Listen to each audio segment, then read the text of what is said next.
of course, at one time I had 10 artists. Obviously, Yeah. I don't have any artists now, and that it's so interesting and I'm curious because people say like, why? Like we know that labels now are antiquated. There's necessarily no need for a label per se. Right. But during that time frame, I want to jump in, man. What was it like? What were some of the issues that you experienced?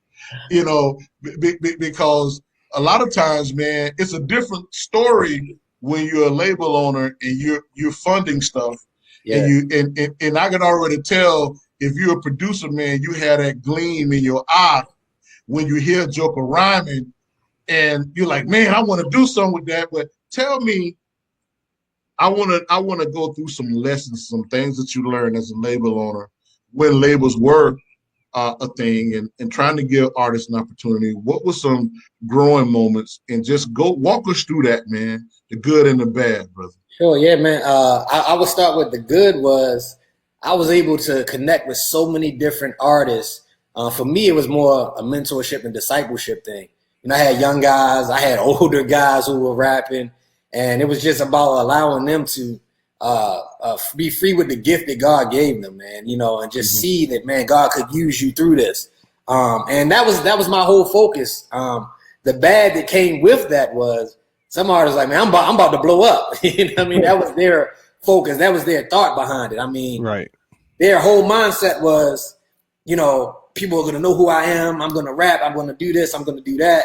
And the hard part was that wasn't my focus. My focus was about the ministry aspect, spreading God, and making sure that his word get out there, man. So, people in general, they wanted to do things, but they didn't want to do whatever it took to get there.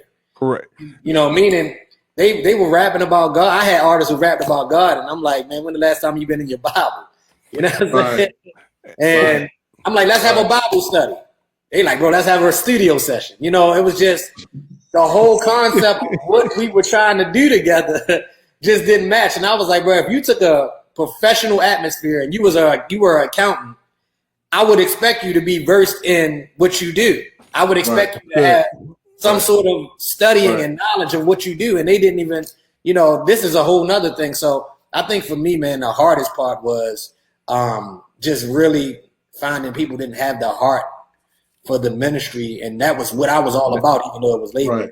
I definitely want to touch on that because I wrote a blog back in 2010 called The Jesus Hustle and dealing with artists that basically using ministry as a paid gig or so. And so that, as you said, of course, with the focus, that's what it's all about. Basically, I need to get these sales and everything.